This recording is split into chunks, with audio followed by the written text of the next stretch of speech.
et Blackie va servir. Les mots ne tombèrent pas comme par magie. Ils transpercèrent les lustres, brillant comme du verre sous pression. Un éclat de rire s'ensuivit. Vif et enthousiaste. Roulant sur le sol en marbre poli de la grande salle de bal de West Haven. Danielle Brooks ne broncha pas. Elle se tenait près de la tour Champagne, vêtue d'une simple robe ivoire. Pas de paillettes, pas de boucles d'oreilles en diamant, pas d'insigne scintillant de son pouvoir. Elle porta son téléphone à son oreille, le regard fixé sur la femme qui pointait du doigt de l'autre côté de la pièce. Derrière cette femme, un demi-cercle d'hommes en smoking sur mesure souriait comme pour le sport. L'un d'eux claqua des doigts comme pour appeler une serveuse. Avant de continuer, d'où regardez-vous? Indiquez votre ville ou votre pays dans les commentaires ci-dessous. Et si vous croyez en la dignité et la justice, cliquez sur « J'aime » et abonnez-vous. Ces histoires suscitent le changement et nous sommes heureux de vous voir.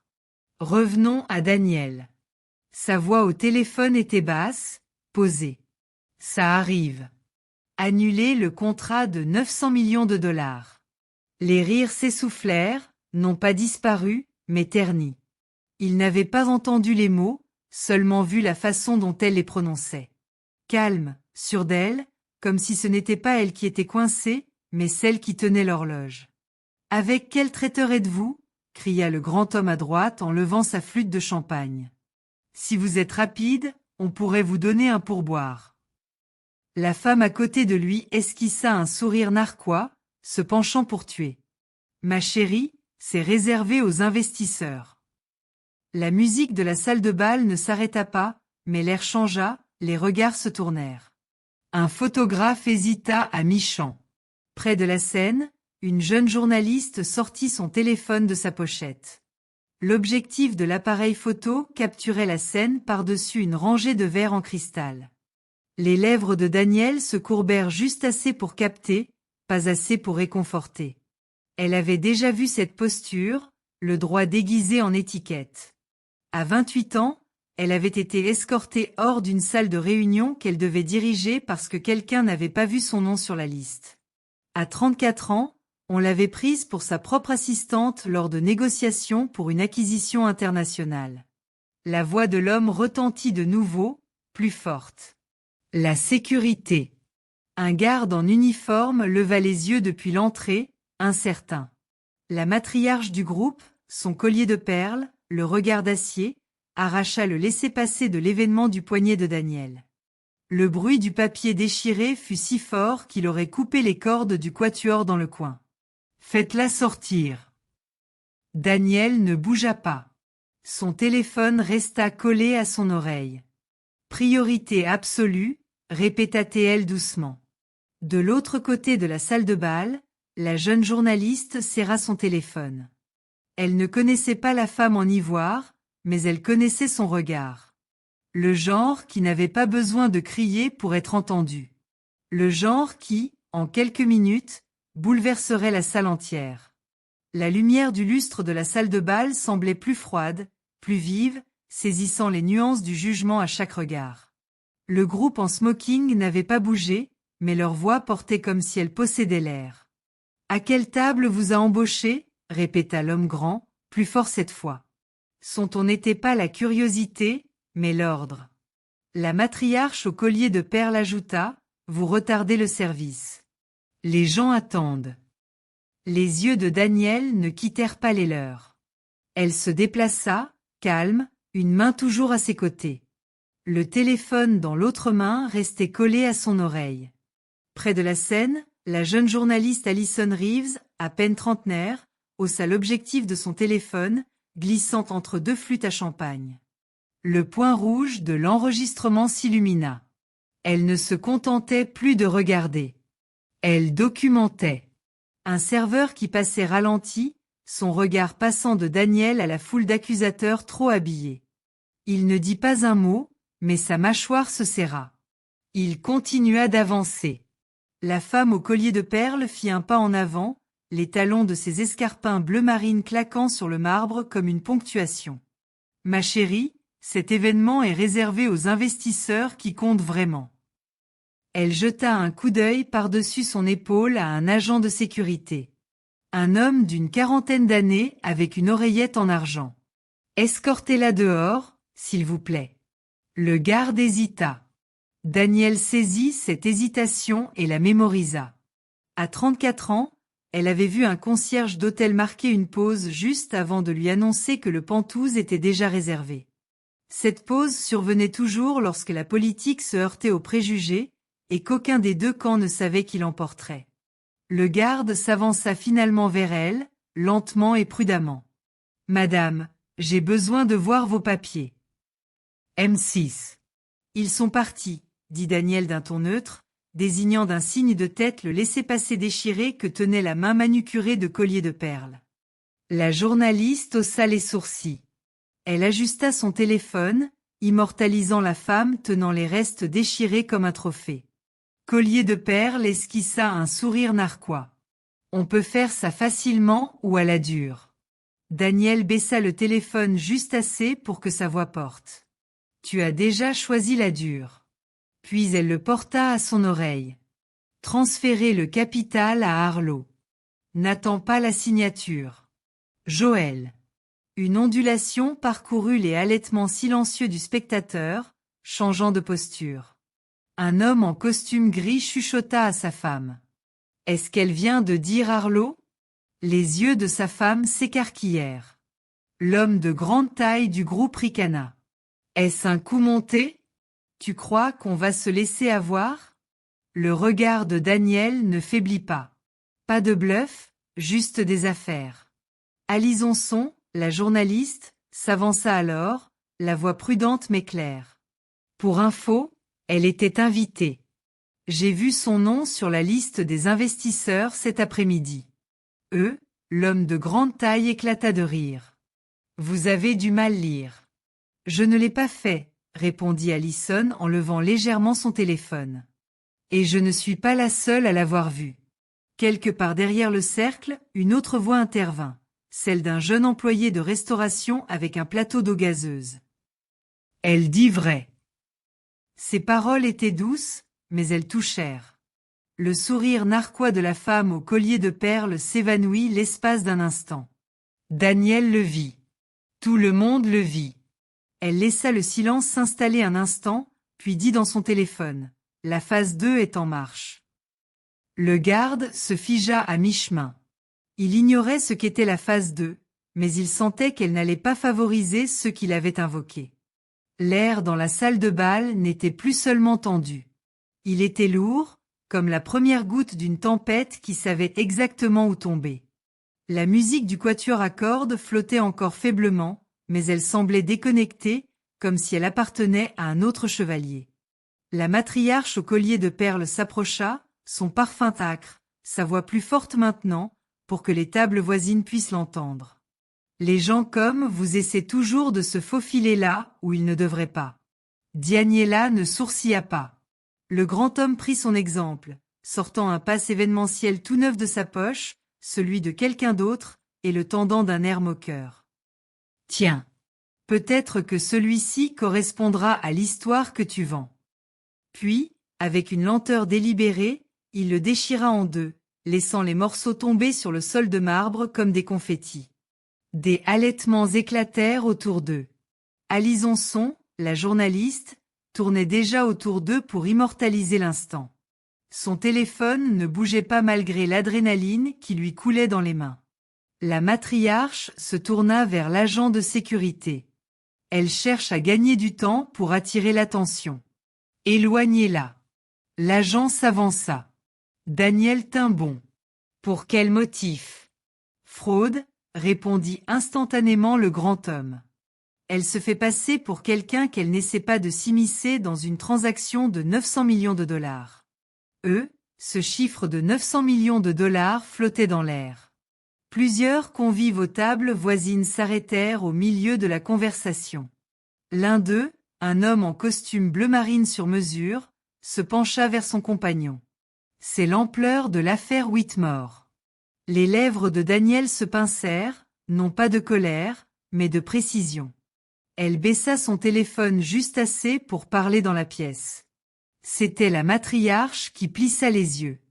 Daniel ramena le téléphone à son oreille. Confirmer le retrait total du capital. Rediriger vers le groupe Arlo. Prévenir les deux équipes juridiques. De l'autre côté de la pièce, quelqu'un s'étrangla avec son champagne. Le grand homme rit de nouveau, mais cette fois, son rire se brisa à mi-chemin. On ne peut rien rediriger. Vous n'êtes personne ici. Du fond, la jeune employée de restauration reprit la parole. Plus fort maintenant. Elle n'est plus personne. On n'annule pas un contrat de 900 millions de dollars à moins d'en détenir une part importante. La matriarche se tourna brusquement vers lui. Reste en dehors de ça, mon garçon. Trop tard. La coupa Allison, prenant de l'agressivité. Tu as mis ça sur le dos de tout le monde dès que tu as déchiré son laissez-passer. L'agent de sécurité s'arrêta à 2 pas de Daniel, son regard naviguant entre les accusatrices et le groupe grandissant de badauds. Quelques téléphones étaient maintenant levés, des points rouges clignotant comme de petits avertissements provocateurs. La voix de Daniel resta basse, mesurée. Une dernière fois. Êtes-vous sûr de vouloir me faire expulser? La matriarche n'hésita pas. Absolument. Elle fit un signe de tête à l'agent. Faites-le. Oh. Il fit un autre pas, et c'est alors que Daniel se déplaça, non pas en arrière, mais en avant, réduisant l'espace entre elle et le groupe qui l'encerclait depuis la première insulte. La posture du collier de perles vacilla d'un cheveu, juste assez pour être capté par tous les regards. Daniel parla sans élever la voix, mais chaque mot portait. Vous venez de dire à la mauvaise femme qu'elle n'a pas sa place dans la chambre pour laquelle elle a payé. L'orage était officiellement levé. La salle de bal ne bourdonnait plus. Elle vibrait. Chaque regard, chaque murmure était un courant traversant la pièce, alimentant quelque chose qu'aucun d'eux ne pouvait nommer. Daniel tenait fermement son téléphone, sans quitter la matriarche des yeux. Passez à la phase 3, dit-elle dans le combiné. À l'autre bout du fil, une voix féminine rauque. Rebecca, sa chef de cabinet, ne posa aucune question. Compris. Le service juridique est en ligne. Transfert de capitaux en cours. L'homme de grande taille ricana. Un son cassant, maintenant. Phase 3. Qu'est-ce que c'est, un jeu? Le regard de Daniel glissa vers lui pour la première fois. Pas un jeu, un audit. Les mots ne furent pas un coup de poing. Ils atterrirent comme un classeur tombé de haut. Tout en poids et en fatalité. Du côté de la pièce, Allison reprit la parole. Si elle bluffe, pourquoi avez-vous l'air nerveux? Son téléphone était délibérément incliné de manière à ce que Daniel et les accusatrices soient dans le cadre.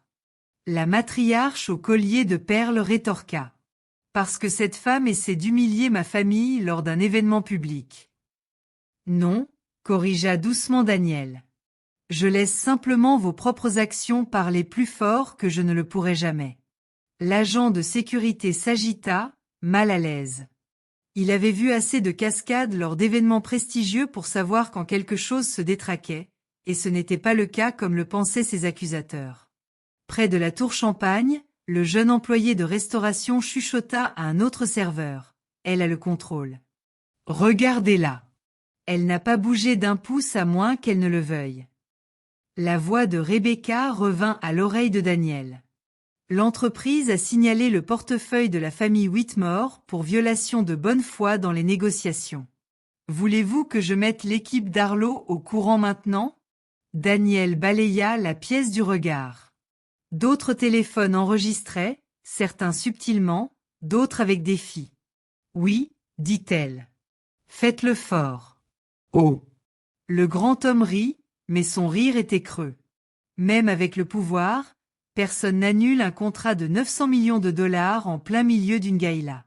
Ce n'est pas comme ça que le monde fonctionne. C'est exactement comme ça que mon monde fonctionne, dit Daniel. La matriarche intervint de nouveau, la voix sèche. Sais-tu seulement à qui tu parles? Répondit Daniel, et cette fois, son sourire se dessina à peine. Sais-tu? Ça fit mouche. pas seulement auprès d'eux, mais auprès du cercle de spectateurs qui reconstituait la vérité. Allison prit une petite inspiration. Je crois que nous allons tous le découvrir. Le garde hésita de nouveau, pris entre l'ordre qu'on lui avait donné et le sentiment qu'il était sur le point de commettre une erreur fatale. Daniel baissa son téléphone. Sa voix était calme, mais il y avait maintenant une tension, comme à l'instant précédant le prononcé du verdict. Tu m'as traité d'imposteuse. Tu as déchiré mes papiers. Tu as essayé de m'écarter d'un accord que j'avais conclu. Et pendant tout ce temps, j'ai été patiente. Elle s'avança juste assez pour que l'espace entre elles paraisse plus petit, plus étroit. Fini la patience. La voix de Rebecca résonna une dernière fois au téléphone. Toutes les parties informées. Communiqué de presse rédigé. Vous pouvez continuer. Daniel regarda la matriarche, l'homme grand, le collier de perles scintillant sous le lustre. Bien, dit-elle. Finissons. La pièce retint son souffle. La révélation approchait. La lumière du lustre semblait s'incliner vers elle, comme si la pièce elle-même cherchait une meilleure vue. Tous les objectifs de téléphone la suivaient maintenant. Même le quatuor avait ralenti, les archets flottant au-dessus des cordes, pris dans la tension comme tout le monde. Daniel s'avança dans l'espace ouvert entre elle et la famille Whitmore. Ses talons étaient fermes, chaque claquement contre le marbre résonnant comme un compte à rebours. Vous avez passé les 15 dernières minutes à me traiter comme si j'étais arrivée ici par erreur, commença-t-elle. Sa voix était suffisamment calme pour porter sans micro, chaque syllabe posée. Vous m'avez accusé de fraude. Vous avez appelé la sécurité. Vous avez détruit mes papiers devant 200 témoins. L'homme grand croisa les bras, essayant d'esquisser un sourire narquois. La matriarche serra les mâchoires, mais ses doigts se crispèrent. Et pendant tout ce temps, Daniel continuait. Vous ne m'avez jamais demandé mon nom. Elle marqua une pause. Le silence était pesant. L'attente. Alisonson, la journaliste, capta le moment précis où le regard de Daniel s'aiguisa. Les téléphones changèrent de sonnerie à l'unisson, le voyant rouge du disque fixe comme un battement de cœur. « Je suis Daniel Brox », dit-elle, sa voix s'élevant juste assez pour percer les murs de la salle de bal. « PDG de Brox Global, architecte de l'accord que vous célébriez ce soir-là. L'acquisition de Whitmore pour 900 millions de dollars dont vous vous vantez. Je l'ai construite, financée, et je viens de la donner à votre concurrent. » Les mots explosèrent dans l'air. La matriarche cligna des yeux, les lèvres entr'ouvertes comme pour protester, mais sans trouver les mots. Le grand homme baissa légèrement les bras. Des exclamations s'élevèrent du cercle extérieur des invités. Un homme au fond applaudit une fois bruyamment avant que d'autres ne le rejoignent, dispersés mais de plus en plus nombreux. Une vague d'applaudissements se mêla à de faibles murmures. Un tournant en temps réel. Vous bluffez. Le grand y parvint. Daniela pencha la tête. Vérifie ton téléphone. C'était un défi et une phrase en une seule. Il hésita, puis le sortit de sa poche. Ses yeux se posèrent sur l'écran. Les couleurs s'évanouirent. La matriarche fit de même, ses doigts manucurés tremblant en lisant autour d'eux. D'autres réagissaient à la même notification push. Whitmore Global perd 900 millions de dollars. L'accord avec le groupe Arlo prend effet immédiatement. La caméra d'Alisonson capta l'instant précis où la matriarche s'effondra. Des perles scintillèrent tandis que ses épaules s'affaissaient. L'homme de grande taille se détourna, mais il n'y avait nulle part où aller. Je n'avais pas besoin d'élever la voix, dit Daniel dans le silence soudain. Je n'avais pas besoin d'appeler la presse. Vous avez fait le travail pour moi. Je n'ai fait que vous montrer. L'agent de sécurité recula d'un pas, comme s'il reconnaissait la frontière entre le devoir et le désastre. Du fond de la salle de bal, l'employé de la restauration qui avait parlé plus tôt murmura à un collègue, « Elle est maîtresse de la salle maintenant. » Personne ne protesta. Dès que la notification se répandit dans la salle de bal, l'atmosphère passa de la tension à la rupture. Les conversations se fracassèrent au milieu des phrases. Les verres furent posés trop vite, le cristal tintant comme des sonnettes d'alarme, le visage de l'homme de grande taille était rouge, mais sans assurance. Sa mâchoire se contracta silencieusement avant qu'il ne murmure à la matriarche « On peut arranger ça. » « Non !» Elle s'exclama dans un souffle, les yeux rivés vers la porte comme si elle pouvait échapper à l'humiliation. Mais il n'y avait aucune issue, les objectifs déjà braqués sur elle. Le téléphone d'Allison ne vacilla pas. Elle zooma, saisissant les perles contre la gorge serrée de la matriarche. De l'autre côté de la pièce, l'employé de restauration posa son plateau et croisa simplement les bras, un petit sourire de défi au visage. Le quatuor dans le coin avait complètement arrêté de jouer, les branches posées contre leurs flancs, observant le véritable spectacle. Un homme en costume bleu marine, l'un des conseillers de la famille Whitmore, s'avança. « Daniel, ce n'est pas nécessaire. On peut renégocier. » Daniel ne se tourna même pas vers lui. « Tu as eu l'occasion de me parler quand tu me prenais pour une serveuse. Tu l'as gâché. » L'agent de sécurité, toujours posté à quelques mètres, changea de position. « Madame, toutes mes excuses. » Sa voix était basse, mais elle portait dans le silence soudain. Son regard s'adoucit l'espace d'une seconde. Pas de pardon, juste une reconnaissance, avant qu'elle ne reporte son regard sur les Whitmore. Le grand homme essaya de nouveau, le désespoir brisant sa voix. « Écoutez, nous ne l'avons pas fait. »« Vous l'avez fait » intervint Daniel, la finalité de sa voix le réduisant au silence. « Et maintenant, vous vivez avec. » De côté, Allison ne parlait à personne en particulier, mais sa voix était tout de même enregistrée. Voilà ce qui arrive quand le pouvoir entre en scène discrètement. Un frémissement d'approbation parcourut les spectateurs. Certains recommencèrent à applaudir, plus régulièrement maintenant, le son s'amplifia dans la salle haute. D'autres se contentèrent d'observer, téléphone tendu, sachant qu'ils captaient un moment qui allait bien au-delà de la salle de bal. La matriarche tenta une dernière manœuvre. « On peut arranger les choses. » Daniel s'approcha. Pas agressive, juste délibérée. « Wright m'aurait reconnu avant même que je doive m'annoncer. Wright aurait traité un inconnu avec la plus élémentaire dignité. Maintenant, tout ce qu'il vous reste, c'est le marché perdu. » Silence. L'employé de la restauration reprit la parole, d'une voix plus ferme qu'auparavant. « On n'efface pas quelqu'un deux fois. » Cette phrase fut dure. Même le gardien hocha lentement la tête. Daniel redressa les épaules. « Cette conversation est terminée. Et votre droit à mon temps aussi. » Les téléphones continuaient d'enregistrer tandis qu'elle se dirigeait vers la sortie. Le murmure de la foule la suivait comme une marée qui se retirait. Les Whitmore restèrent figés. Perles et smoking ressemblaient soudain à des costumes de pièces ratées. Et pour la première fois de la soirée, Daniel fut la seule dans la pièce à ne pas avoir besoin de dire un mot de plus. Tout commença par une vibration.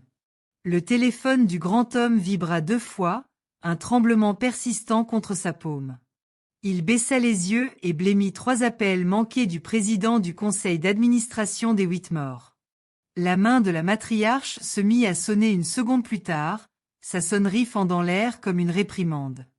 Elle ne répondit pas. De l'autre côté de la pièce, le téléphone du conseiller en costume de la marine s'alluma également. Il s'éloigna, parlant d'une voix basse et pressante. Mais même sans entendre les mots, le message était clair. Les dégâts avaient commencé, et ils étaient déjà en train de s'effondrer. La caméra d'Allison suivait tout. Les changements de posture, les textos rapides, les petites anecdotes de panique. Elle murmura dans son micro. Les familles implosaient en temps réel. Les invités, regroupés autour des White Pluto, s'éloignèrent, leur sourire poli s'évanouissant. Près de la tour Champagne, un couple changea de cap au milieu de la conversation et rejoignit la petite foule autour de Daniel, leur langage corporel annonçant leur loyauté. La matriarche au collier de perles attrapa le bras de l'homme de grande taille, son sang-froid s'effilochant. Il faut qu'on aille à la voiture, murmura-t-elle. Pas encore, répondit-il en serrant les dents, son regard scrutant la silhouette de Daniel qui s'éloignait. Mais lorsqu'il se retourna, la moitié des investisseurs présents évitaient complètement son regard. Le quatuor, silencieux depuis la révélation, commença à ranger discrètement ses instruments, comme si l'événement lui-même était terminé. En réalité, le gala avait cessé d'être une fête dès l'instant où Daniel prit la parole. Le traiteur, toujours posté à proximité, se pencha vers un autre serveur. Ils sont radioactifs maintenant.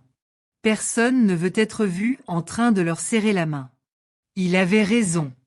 Le cercle intime des Whitmore s'était dispersé en deux paires. Chacun, penché sur son téléphone, envoyait des messages qui semblaient vouloir limiter les dégâts. Une femme, visiblement chargée des relations publiques, sortit précipitamment du couloir, l'air crispé, une tablette à la main. L'homme grand jeta un coup d'œil à l'écran qu'elle lui montrait et jura dans sa barbe. De l'autre côté de la salle de bal, Rebecca, la chef de cabinet de Daniel, discutait à voix basse avec un groupe d'invités prestigieux, des cadres du groupe Arlo. Leur attitude était détendue, voire amicale. Des papiers s'échangeaient. Les sourires revenaient. Le message était sans équivoque. Le pouvoir avait basculé, et il ne reculerait pas. La matriarche finit par craquer. Sa voix était un murmure rauque. Elle vient de nous anéantir devant tout le monde. L'homme grand ne répondit pas. Il fixait Allison, dont le téléphone était toujours braqué sur eux comme un projecteur auquel ils ne pouvaient échapper. Quelque part derrière eux, un autre invité murmura juste assez fort pour que les téléphones les plus proches décrochent. Ils avaient tout cherché. Puis vint le bruit qui frappa les chaises les plus profondes tandis que d'autres invités se levaient pour partir. Non seulement pour suivre Daniel, mais pour abandonner complètement les Whitmore. La salle de bal se vidait autour d'eux. L'espace qui leur avait été réservé se réduisait à chaque seconde. L'effondrement n'arrivait pas. Il était déjà là. Daniel ne se précipita pas. Elle n'en avait pas besoin. Chaque pas vers la sortie était mesuré, réfléchi, comme si elle donnait aux White le temps de ressentir pleinement ce qui leur arrivait. Rebecca l'intercepta à mi-chemin, une tablette élégante à la main. « Tous les contrats Arlo sont signés, murmura-t-elle. Et conformément à vos instructions, nous avons révoqué l'accès de Whitmore au portail Brox Global Investor. » Bien, dit Daniel. Assurez-vous que chaque vendeur et fournisseur de notre réseau reçoive le mémo avant minuit. Les doigts de Rebecca parcoururent rapidement l'écran. Je rédige maintenant. Vous voulez que je mette leur service juridique en copie? Qu'ils s'en souviennent. Daniel répondit sans hésiter. L'homme de grande taille, toujours ancré de l'autre côté de la salle de bal, semblait sentir le poids de la conversation. Sa voix coupa le brouhaha qui s'estompait. Vous ne pouvez pas nous exclure comme ça. Nous avons des accords. Daniel se tourna légèrement pour que ses paroles soient entendues sans que personne ne traverse la salle. Des accords fondés sur le respect. Vous avez annulé cette clause avant même que nous commencions ce soir. Des murmures parcoururent les invités restants. Un investisseur chuchota. Elle les ignorait complètement. Son ton était un mélange d'admiration et de prudence. La tablette de Rebecca sonna. Terminé. Avis aux fournisseurs envoyés. Notre confirmation confirme que leur connexion a été désactivée. Parfait, dit Daniel. Et envoyez la même chose à la presse. Formulée comme une décision de valeur.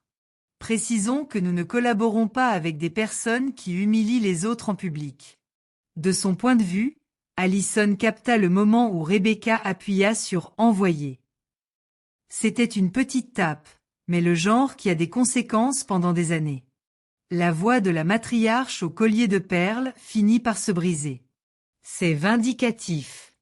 Non, dit Daniel, lui faisant face. C'est un leadership responsable.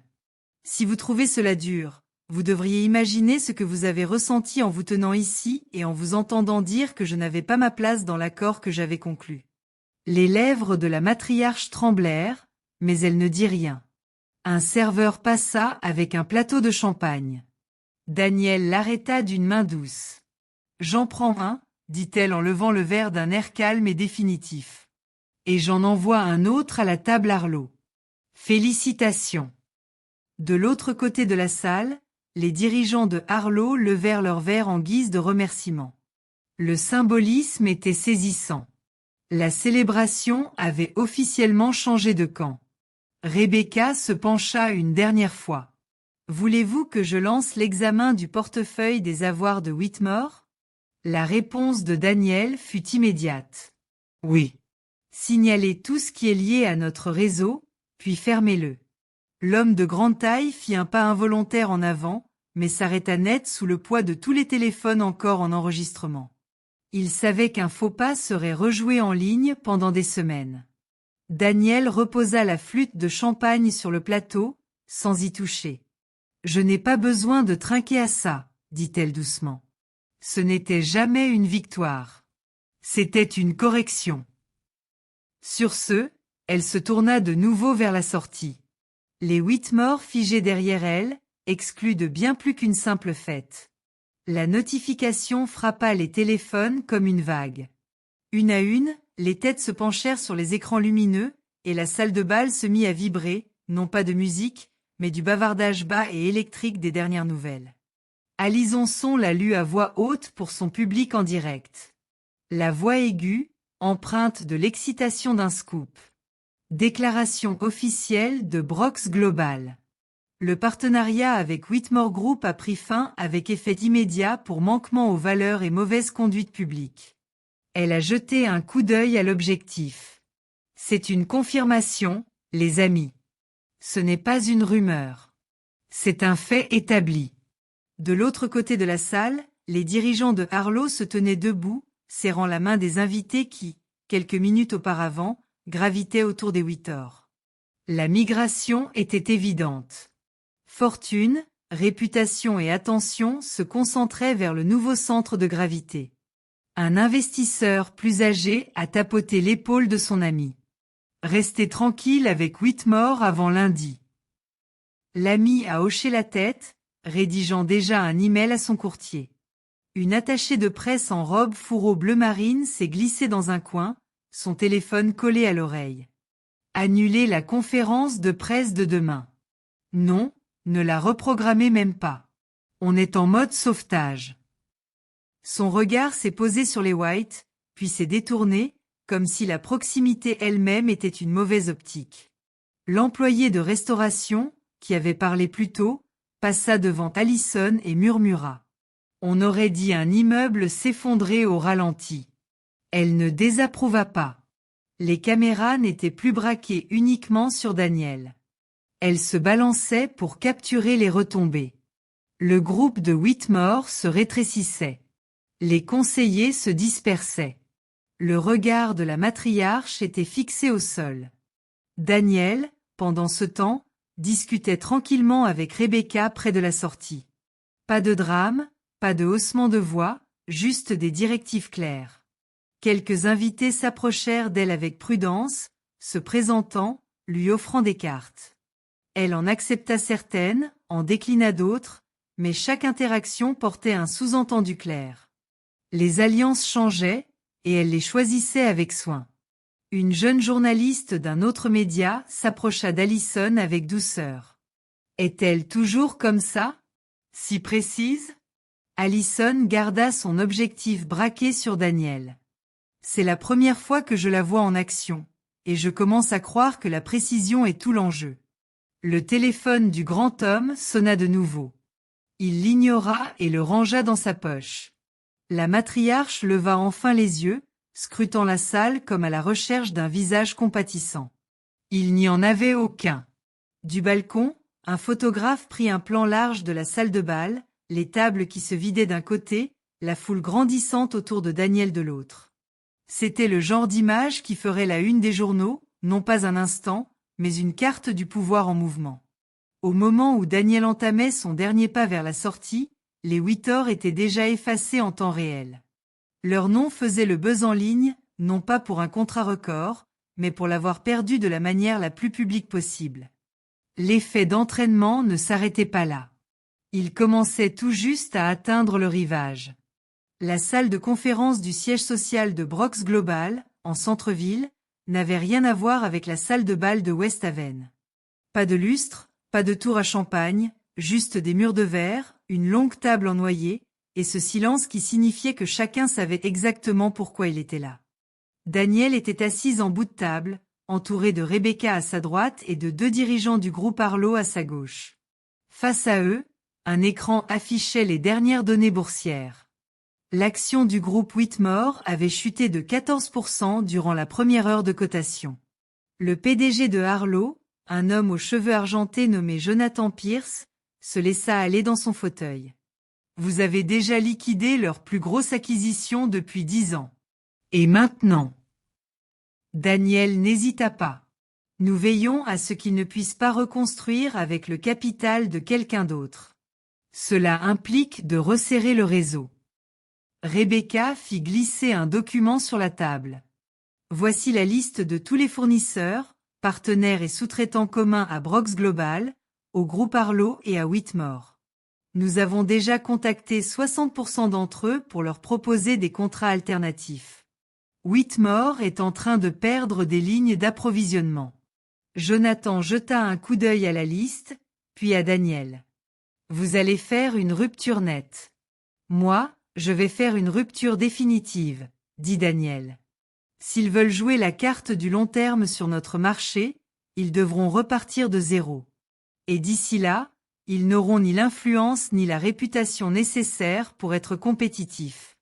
Un jeune cadre de Arlo tapota sa tablette. La presse est toujours en faveur de vous. Si nous agissons vite, nous pourrons imposer cela comme une norme sectorielle. Tolérance zéro pour les fautes publiques. Faites-le, dit Daniel. Et faites-le savoir assez haut et fort pour que quiconque envisage de se ranger du côté de Whitmore en comprenne le coup. Le téléphone de Rebecca vibra.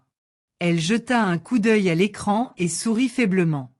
La coalition d'investisseurs vient de confirmer qu'elle retire 200 millions de dollars supplémentaires des projets restants de Whitmore. Jonathan rit. Vous en avez fait un exemple édifiant du jour au lendemain. L'expression de Daniel resta inchangée. Bien.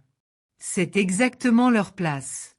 Pendant un instant, la pièce resta silencieuse, à l'exception du bourdonnement de la ville dehors. Puis Daniel ajouta, encore une chose. Je veux que notre équipe juridique examine chaque accord de marque, de brevet ou de licence en cours de négociation. Si cela correspond à notre portefeuille, nous l'achetons avant eux. Et si ce n'est pas le cas, nous le bloquons suffisamment longtemps pour qu'ils ne puissent plus l'utiliser. Jonathan haussa les sourcils. Agressif. Daniel soutint son regard. Nécessaire. Le plan était brutal, chirurgical et parfaitement conforme aux règles. À la fin de la réunion, les options de Whitmore s'étaient réduites au point de l'étouffer. Alors que l'équipe de Arlo partait, Jonathan s'arrêta à la porte. Vous savez, dit-il. La plupart des gens se seraient contentés de quitter cette salle de bal avec une victoire morale. Daniel se leva, rassemblant ses dossiers. Les victoires morales sont pour ceux qui veulent des applaudissements. Je veux des résultats. Et sur ce, elle se tourna vers son bureau. La silhouette de la ville attendait derrière la vitre. Un rappel que dans son monde, les véritables prises de pouvoir se produisent toujours après le coucher du soleil.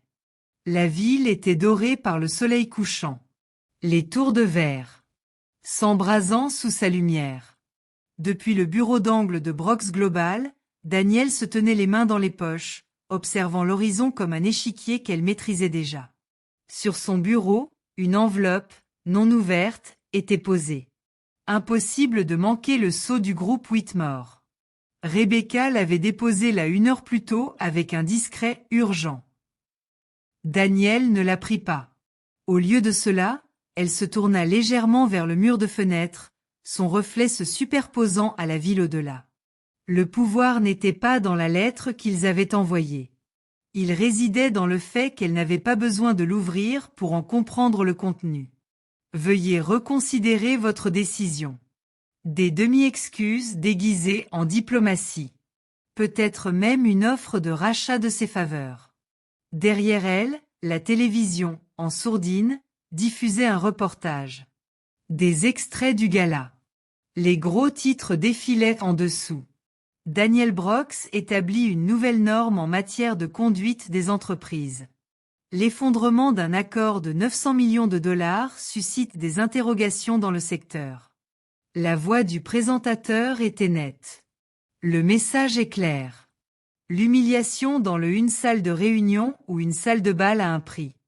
Daniel prit une lente gorgée de son café, la vapeur s'élevant comme un signal. Dehors, la ville continuait son chemin. Circulation, lumière clignotante. Un autre jour se transformait en nuit. Mais pour les Blancs, le temps s'était arrêté. Son téléphone vibra. Un message de Jonathan Pierce.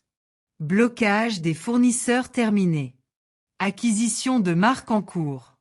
Ils ne s'en remettront pas. Elle recopie 2 mots comme prévu. Pendant un long moment, elle resta simplement là, à regarder la lumière changer, laissant le silence envahir la pièce. Elle repensa à l'événement bouleversant, au sourire narquois, à l'appel à la sécurité. Puis elle repensa à la façon dont la foule s'était écartée lorsqu'elle sortit. Comment les applaudissements avaient redoublé, non pas parce qu'elle les avait exigés, mais parce qu'ils reconnaissaient quelque chose d'indéniable. Daniel posa son café et prit enfin l'enveloppe Whitmore. Elle la porta jusqu'à la déchiqueteuse dans un coin et la fit passer sans quitter des yeux la silhouette. Les lames bourdonnèrent et le seau se fendit en lambeaux. Rebecca entra juste au moment où le dernier lambeau tombait. La presse vous demande si vous ferez une déclaration demain. Daniel secoua la tête. La déclaration avait déjà été faite. Dehors, la dernière lumière du jour éclairait le plus haut bâtiment en vue, celui sur lequel le nom de Brooks Global était gravé. Il brillait sur le bleu qui s'approfondissait, inébranlable, reconnaissable entre mille. Et à cet instant, Daniel Brooks sourit. Non pas de victoire, mais de certitude qu'elle n'avait jamais eu besoin de prouver qu'elle avait sa place dans cette pièce. Elle avait construit cette pièce.